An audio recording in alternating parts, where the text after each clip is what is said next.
மாமன் வந்து போன வருஷம் நாங்கள் ரொம்ப என்ஜாய் பண்ணி ஷூட் பண்ண ஒரு மூவி. அண்ட் அந்த டைம்லேயே வந்து கண்டிப்பாக இது ஆடியன்ஸுக்கு எங்கேயாவது ஒரு இடத்துல அவங்களுக்கு ரிலேட் பண்ண முடியும். அந்த இமோஷன்ஸ் வந்து எவ்வளோ ஜென்ரேஷன் ஆனாலும் எல்லாருக்கும் ஒரு ஃபேமிலி இமோஷன்ஸ் இருக்கும்ல. ஸோ அதனால கண்டிப்பாக அது கனெக்ட் ஆகும்னு அவ்வளோ நம்பி பண்ண ஒரு மூவி.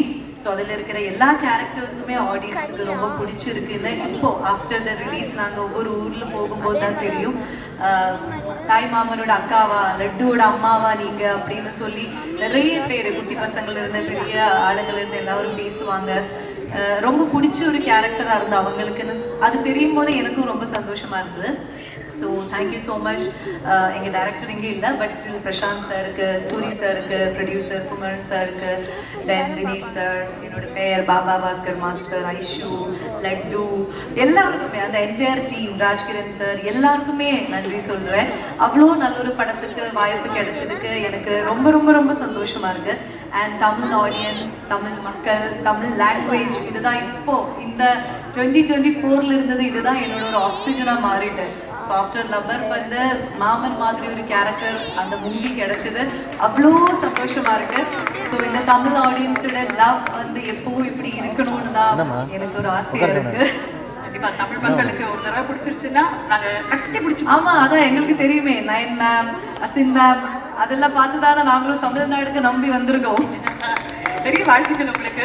மாமன் திரைப்படம் எடுக்கும் போது குடும்பங்கள், உறவுகள் இதை சார்ந்துதான் நிறைய திரைப்படங்கள், சொந்தங்கள், சொந்தக்காரங்கள் எல்லாம் சார்ந்தது.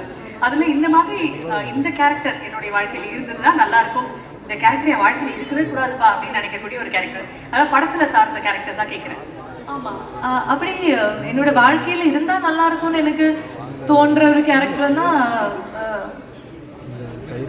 ராஜ்கிரண் சார் பண்ண கேரக்டர் எனக்கு ரொம்ப பிடிச்சிருந்தது. ஏன்னா அந்த நான் என்னோட பெர்ஸ்பெக்டிவ்ல ஒரு ஃபேமிலியில அந்த மாதிரி ஒரு தாத்தா இருக்கணும், ஒரு பாட்டி இருக்கணும். நம்ம ஏதாவது தப்பு பண்ணாலும் அது ரொம்ப என்ன ஒரு டிஸ்கியூட் டிசிஷன் எடுக்காம நம்மளை கொஞ்சம் பொறுமையா யோசிக்க வைக்கிறதுக்கான சில அட்வைஸ் பண்ற மாதிரி ஒருத்தர் ஃபேமிலியில் இருக்கணும்னு எனக்கு ரொம்ப ஆசையா இருந்தது. ஸோ அவங்கள மாதிரி ஒரு கேரக்டர் எனக்கு ரொம்ப பிடிச்சிருந்தது. அப்புறம் இருக்கக்கூடாது அப்படிங்கிற கேரக்டர் எதுவுமே இல்லை அதுல. ஏன்னா இப்போ என்னோட கேரக்டரும் எனக்கு வேணா சொல்லலாம் இருக்கக்கூடாதுன்னு. ஏன்னா அவ்வளோ பொசசிவான ஒரு அக்காவா இருக்கட்டும், ஒரு பார்ட்னரா இருக்கட்டும், இல்ல யாரா இருந்தாலும் ஓவர் பொசசிவா இருக்கும்போது தான் நிறைய ரிலேஷன்ஷிப் பிரேக் ஆகுது.